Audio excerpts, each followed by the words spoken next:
Welcome to Pario Magazine, where I chat with individuals who have a desire to create.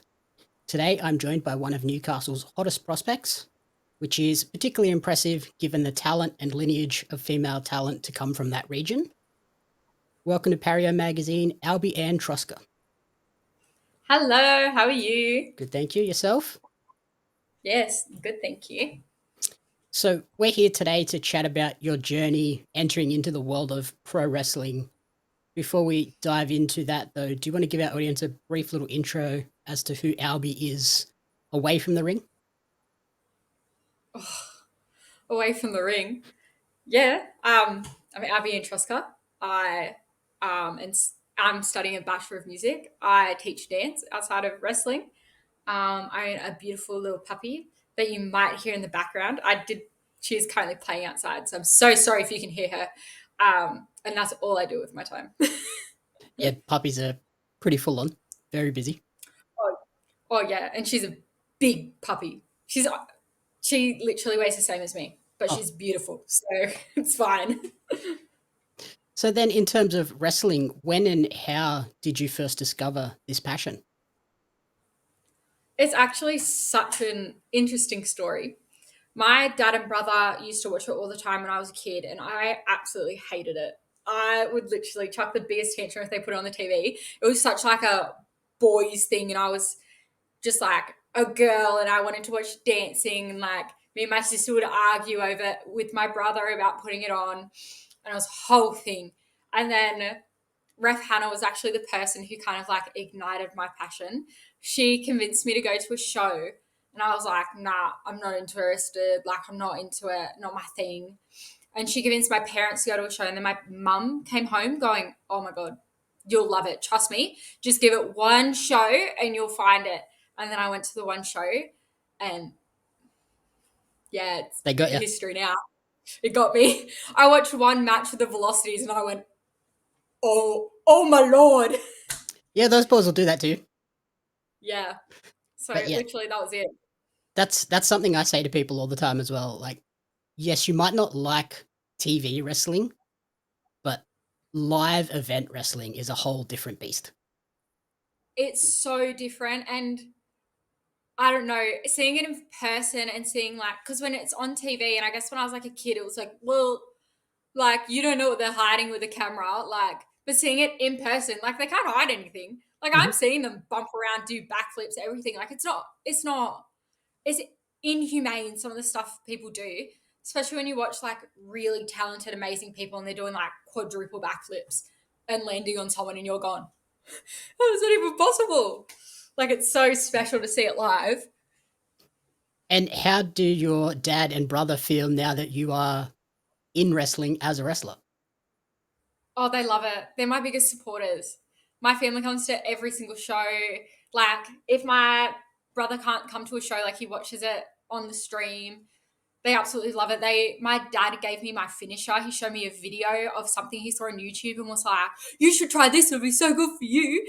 Like this, they love it. They absolutely love it. Seriously, if you watch any newie stream, you'll see two people sitting probably first or second row in Albie merch.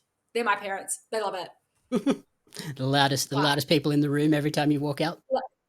yeah, and then they'll sit there silent for the rest of the show.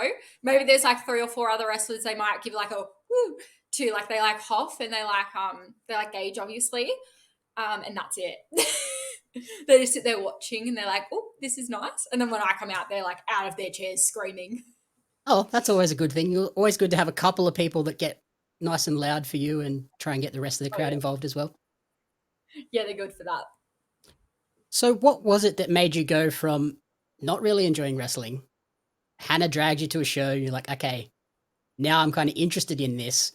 But you went from, I'm just interested in this, watching it. I want to get in there and do that. Well, at the show that I went to, we watched like a Velocities match. Absolutely amazing. So good. And then they announced tryouts, and Hannah literally like leaned across the chairs and was like, oh, I don't want to do it by myself. And I was like sitting there, and I think I was like 18 or 19. Like I just finished school, just into uni. And I was like, oh, like it's different. Like I've always done dance and theatre, and this just kind of seems like that on steroids. It's really not that different. Like, from a viewer point of view, I was like, oh, I did gymnastics. I was like, this is like just something that just seems like the next step. So I was like, Hannah was like, I don't want to do it by myself. And I was like, righto, well, if you do it, I'll do it. Sure, why not? And then that was it. 6 weeks later, I think the tryout was, and I was there. I went to the gym with my brother a few times because I was like, oh, they like, I've been a dancer my whole life. I weigh 50 kilos sopping wet. I can't lift anyone. So Yep. he took me to the gym so I could gain some strength and went to a tryout. And then how was that experience? I imagine it turned out to be a lot more difficult than you were expecting, maybe? Oh, it was so funny. In the tryout, they asked who was our favorite wrestler. And I went, don't have one. I leaned across to Hannah. And was like, who? And she goes, oh, I don't know, say Lita. And then I said it, and apparently I don't know what I said, but apparently it was wrong, and everyone laughed at me, and I was like, oh God, this is embarrassing. I don't know. I feel like Lita's a good choice. Yeah, she gave me a good choice. I've now watched her wrestle, and I go, yeah, okay, I would like her. Good choice from Hannah there. I don't know why she didn't say just like John Cena or someone. Like, I know who John Cena is, but at the time, I didn't even know John Cena, The Rock, all that. I didn't know they were wrestlers. I just knew them from their movies. They were movie stars. Yeah, I don't know that they started in the E. So, like, if she said John Cena, I would have been sitting there going, he was a wrestler? What? So Yeah, then, as the journey went on, what has been that most difficult part? I imagine because you didn't really follow wrestling, sort of getting all of that, blending the different elements together would have been difficult. yeah, there were definitely parts where I felt, I guess, left behind. And it didn't help that I spent a lot of my like training rookie years in COVID. So we are in and out of lockdowns, we are in and out of things we were allowed to do. We had training sessions where we rocked up and it was announced like half an hour into it that actually we needed to leave or we weren't allowed to touch or like random things like that. So I was left behind, I feel, in a lot of different senses compared to everybody else. Because for one, they would have, people would talk about stuff and I would have no idea what they were talking about. And it just was kind of like assumed knowledge because everybody else there had watched it since they were 4. And I'd have to be sitting there going, I don't know what that is. I don't know who that is. And still to this day, I'm in matches and people say something and I just go, I don't know what that is. Mhm. Like, or people bring moves to me and they go, oh, yeah, this person back in the 90s, like WrestleMania 12 did this. And I'm like, I've never watched it. Like, I don't know what you expect from me. Yep. Yeah, like let's So, do this iconic moment, and you're like, I've never seen that moment. I don't know how it goes. yeah. Or even just recently, we were watching the Rumble that was on. Oh, the Women's Rumble was fantastic. Putting that out there. Oh my God, so much better Mm-hmm. than the men's. Controversial opinion. But in No, the no, men's I Rumble, agree. yeah, I don't think it's controversial actually, but just in case, we were watching the men's Rumble, and I was watching it with like a couple friends, and one of them was popping because R-Truth did John Cena's comeback, and apparently that's like a known thing, and I was like, I wouldn't have known if you didn't say anything. I had no idea. But yeah, I think that's definitely the most difficult thing is sometimes people just say stuff to me and I'm so blank about it. But now it's become like a bit of a joke of like someone will say something and they'll go, oh, of course she doesn't know. Because like, yeah, I didn't grow up watching it. I just joined because I thought it'd be a bit of fun, a bit of a meme. Yep. Yeah, so like people aren't like trying to find the most obscure thing that Albie doesn't know. They're trying to find the most like well-known thing that Albie doesn't know these days. Yeah, it's pretty funny where my knowledge gaps are. Someone even at a show once was just like listing moves and they're like, do you know this move? And I was like, no. And then they explained it to me and I went, oh, yeah, I know what that is. Didn't know the name. Like they would name like a really famous move and I'll just go, I should probably know. I do watch wrestling now and I do like study research it, I guess, to try and know what I'm talking about. But like there are knowledge gaps. There are definitely spots that I am a bit clueless. Have you felt like people are still accepting with you like not having that extensive wrestling background? It's not like you're being gatekept out of wrestling at all. No, I feel like it's definitely more. I'm definitely not gatekept. I feel like a lot of people definitely find it intriguing. Like they're amazed that I kind of joined this sport so blind to it. And they're like, why would you ever do that? And I'm like, I just thought it was funny. Just thought it was a bit crazy. But I think it's definitely just something people are more amazed at when I say, like, nah, didn't watch it as a kid. And then I think people who are like further in the industry, I guess, like people who are trainers, people who are mentors, stuff like that, are like they like to impart their wisdom on me because it is like so brand new. And I because when you're talking to someone who's watched wrestling since they were 4, they'll sit there going, "Oh yeah, yeah, I know, yeah, I know." Whereas I'm actually truly clueless to it. So I guess they enjoy teaching me because I am just like, really, huh? Yeah, I ask questions and stuff like you're like a I'm a fresh blank slate. slate. Like, yeah, it's not Yeah, you don't have any I think sort of that's why predetermined notions or bad habits or anything. no, and I think that's why Hoff loved me so much because I was such a blank slate. He could really mold me into whatever he wanted or whatever he needed because I had no preconceptions of how this sport worked or what I wanted to do, or I didn't play the games as a kid. I didn't come in with like this is I want to be generic heel number 5 that I created in 2K. Like, um, I just came in and said like, yeah, I'm keen to give it a go. Yeah, like I don't know. it turned into a positive rather than a negative in that sense. Yeah, yeah, definitely. I feel like yeah, it could have definitely been a negative, but I think I was really lucky to be surrounded by supportive people and people who are keen and happy about it, so they turned it into a positive for me. So So then yeah. before we get into how you developed the Albie Anne Troska character, I must first ask, where did you get the name from? Okay, so it's actually got a bit of a story to it. So, growing up, I'm a lanky person. I had to grow into my limbs. This is just a true fact. I've got very long arms. And it was my nickname for years at my dance school that I was just the albatross because my arms were so long. Because truly, I'm actually like in real life disproportionate. My body is so short compared to like my legs and arms. Um, so I thought it'd be like a good throwback because I last year was my retirement year for dance. I danced for 20 years, and Wow. like it was a huge part of my life. And those people, I still talk to them. They're my closest family. Like huge thing. So Albie Troska is just a joke. Is just kind of like an in joke between me and my dance friends. That is albatross, and that's it. And then the Anne was because I'm a rag doll. Like I'm a legit rag doll. People just throw me around, they pop my limbs out, they whack me around. Like it is pinned on my Twitter post of me getting knocked out and then Moretti using me as a human weapon. So I thought it'd be a little funny to show reference to like a distant relative of Raggedy Ann. So that's where the Ann came from. Then it breaks it up. It's not as obvious the albatross joke, you know. Okay. So Yeah, I yeah, wouldn't have picked it at all. So I really like that idea.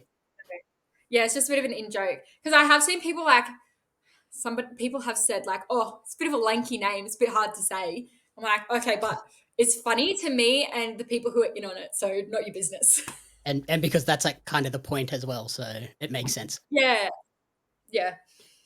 So then your character is bright, bubbly, and fun. Where have you drawn those inspirations from? Oh, that's like my goal in life is to only be bright, bubbly, and fun. Like I love in real life, I love color. Obviously, I actually like permanently dye my hair fun colors, and I've done that since I was a teenager. If like I could show you my entire house, like I have a rainbow chandelier in my house. I knocked my ring light. Excuse me.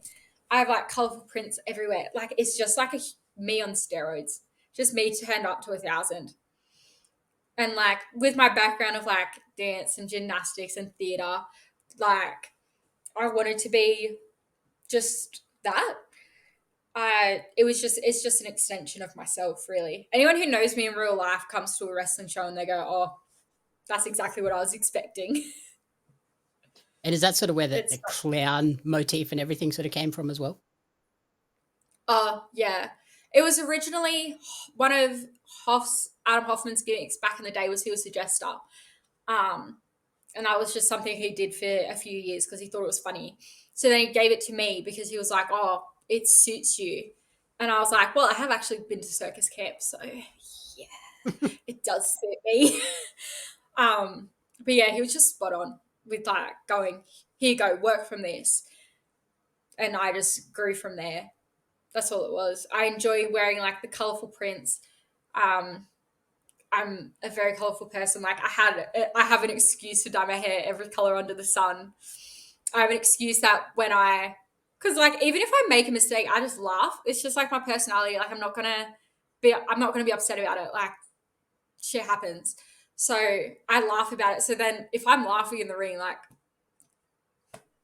Yeah. It it's it not really doesn't like feel it's out of it doesn't feel out of character. place. It's, yeah, within character still. Yeah, exactly. So even just like little mistakes like that is still in character. And then how was that sort of weaving that dynamic in with Adam Hoffman as part of, like, the Blue Nations being the bad guys? Oh, I was never going to be a bad guy. I'm just like the little angel on Hoff's shoulder. He wants to do something bad, and I'm sitting there going, hee hee hee hee. I think it's part of the reason why Rita and Hoff get on so well is because they're both like little demons, both angry. And then I'm just over there like, hee hee hee hee hee. I think it I'm just works in though. the corner. It gives you the It balance works. of Yeah, I'm just a the little team. angel on his shoulder saying, what if we did this? Why don't we color your hair? Why don't we all wear bright colors? And he's like, that's actually not the point of the Blue Nation. I'm just like, could be. Hee hee hee. Like Um, this little bright star. and have you drawn any inspiration from media outside of wrestling for the character? Yeah, definitely. I definitely try hard not to copy anyone in wrestling. Like intellectual property is a very serious thing, and I take it seriously. Coming from my background of dance and stuff, people get like very cranky about it. So I don't want to be compared to anyone either, because like I'm my own person, and it's already hard enough as a woman. Like people compare every female wrestler ever. So I definitely try hard not to copy or steal anyone's gimmick. But I love just like subtle things I think that people don't pick up is something I enjoy doing, because when they pick it up, like it's fun. Like a lot of my gear has always been based off Barbie because she's like a fun, bright, bubbly little character. So I always try Mhm. to dress like Barbie, and I'd like do the little pigtails and stuff because like I see dolls wear that, like little kids dolls, and I think that's so cute. When it comes to like my mannerisms and stuff, like looking at Marvel and DC characters, like the way they're so, especially in the cartoons, how they're so over animated to make themselves really obvious that like they're the good guy, the bad guy. I've definitely told like 1,001 times that I'm just like Harley Quinn. And I think if you watch like a Harley Quinn comic, you can see like where my inspo is, because she is just so over exaggerated, and she's such like a bad dog while still being like a strong woman.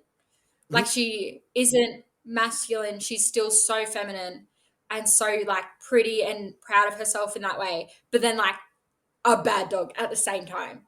Like I definitely really enjoy those characteristics and definitely like try and steal those. Yeah, perfect.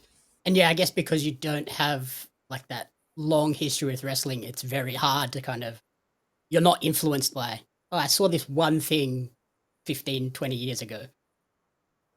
Yeah, exactly. Like I haven't watched it.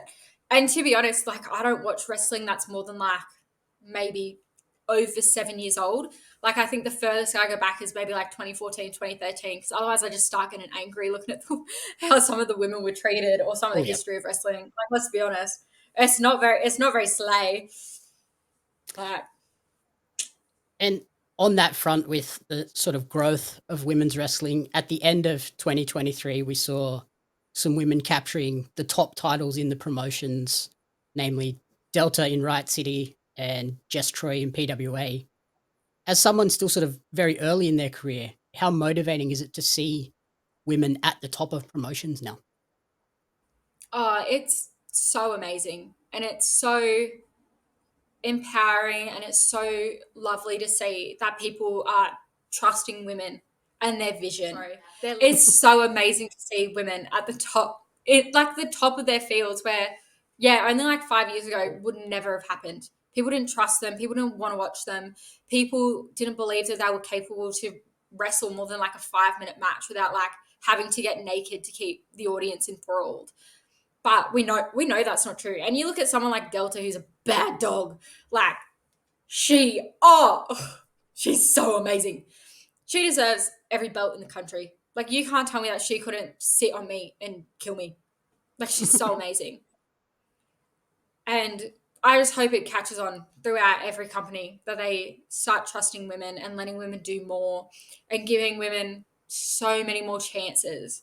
Because just because like I'm a girl doesn't mean like I'm a bad dog. In real life, some of those men, I could take him in a fight. I know I could. You don't even have to tell me. You're telling me the 120 kilo heavyweight? Nah, I could take him. I believe it. And Yeah. you can't tell me Delta couldn't squash some of those men. She's Yep. so cool. Um, Like Jess Troy, she's so little and nimble. Obviously, she's going to out wrestle them. They can barely move. They're too big. and then yeah, in Newey, we've got Will Keatis currently holding the women's title. Is that something you would potentially be gunning for as well? Honestly, I've never gone for the women's title. Out of all my title shots at Newey, I haven't gone for it. I don't know. It's been retired most of my career, to be honest. Because Steph had it when I very, very first tried out. And then very shortly after that, she was signed. So like the women's spot was like up in the air for the majority of my career. Like Keita's bringing it back is the first time it's like been in action.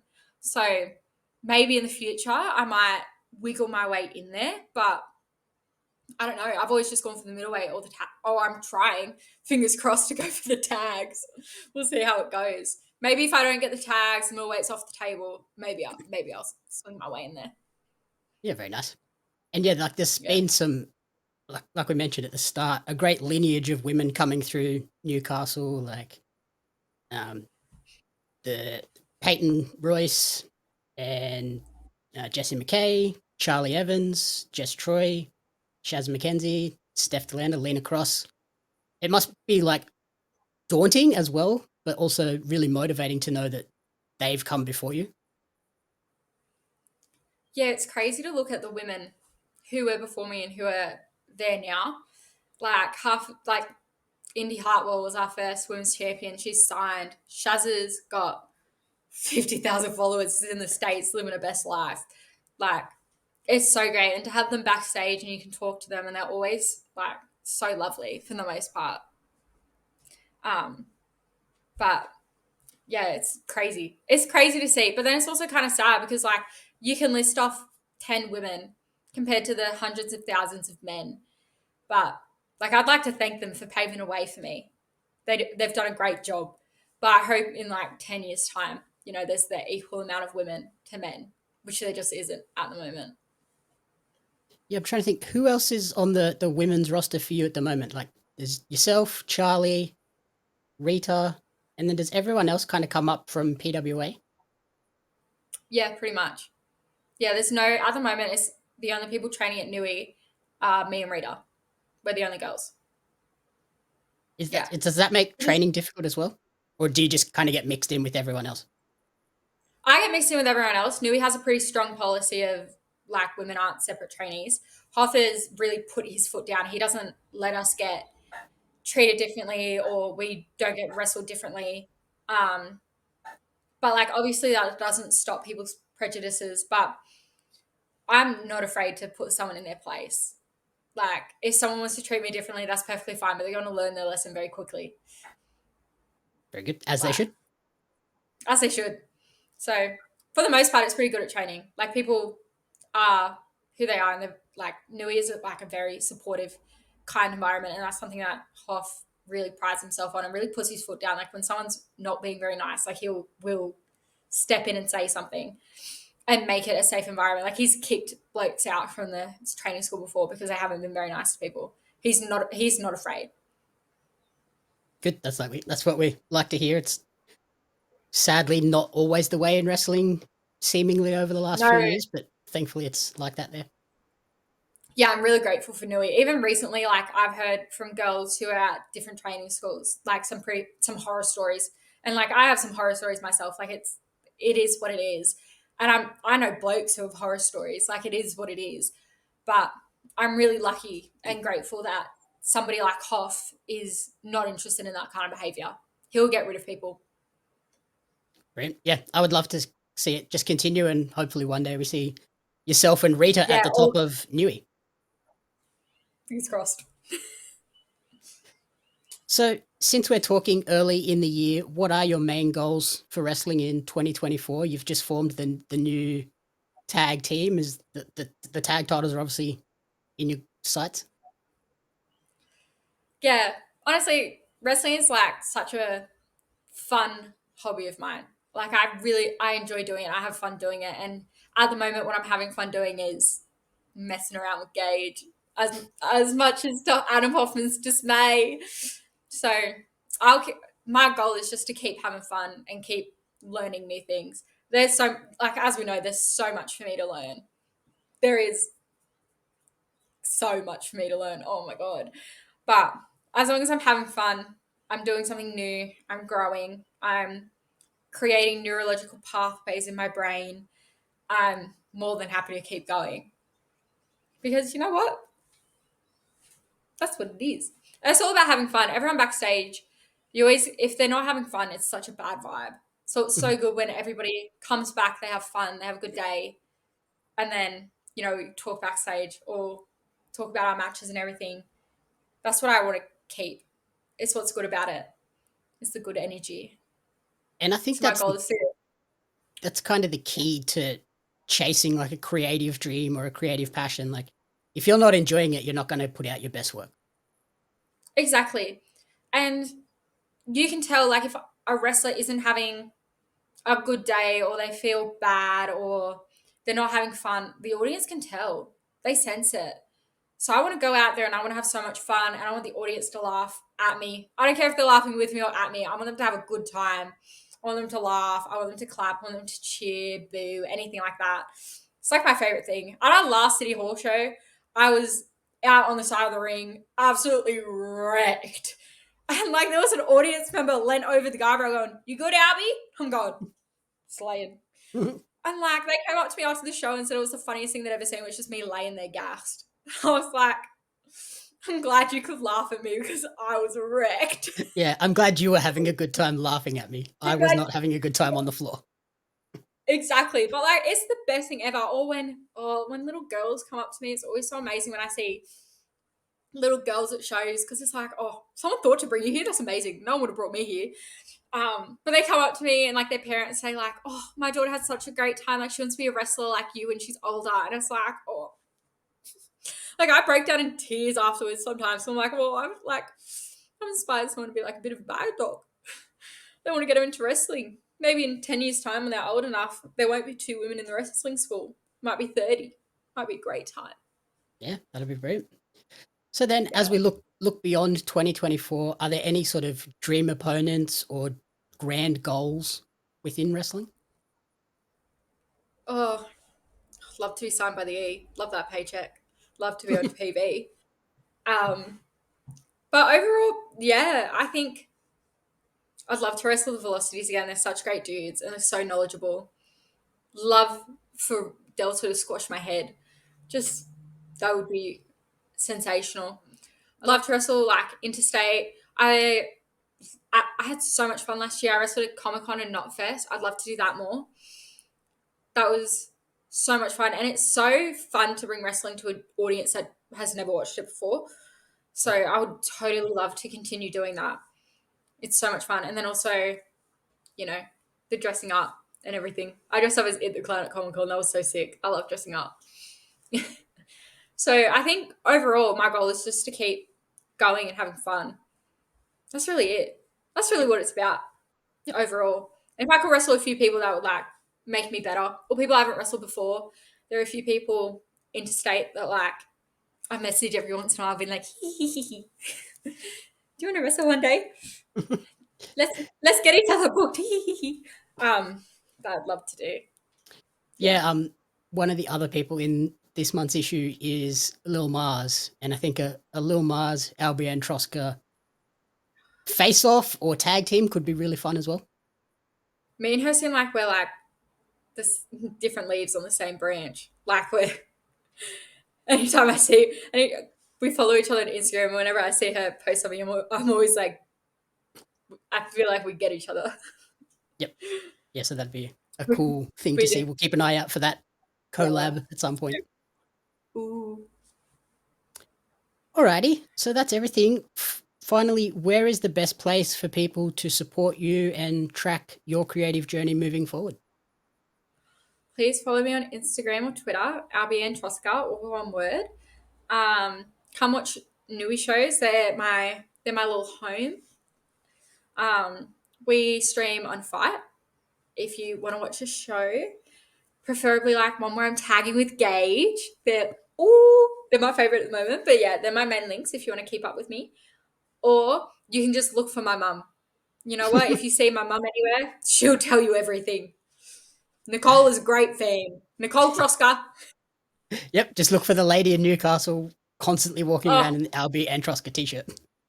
she does. She does. Or It's my good. father, bold man with glasses, Albie Anne Troska t-shirt. He'll tell Perfect. you some stuff.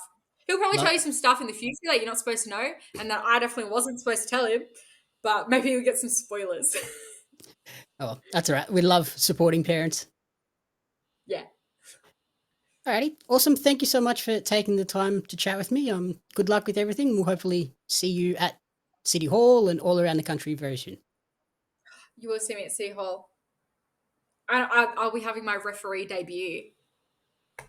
Wow. We'll see how that goes.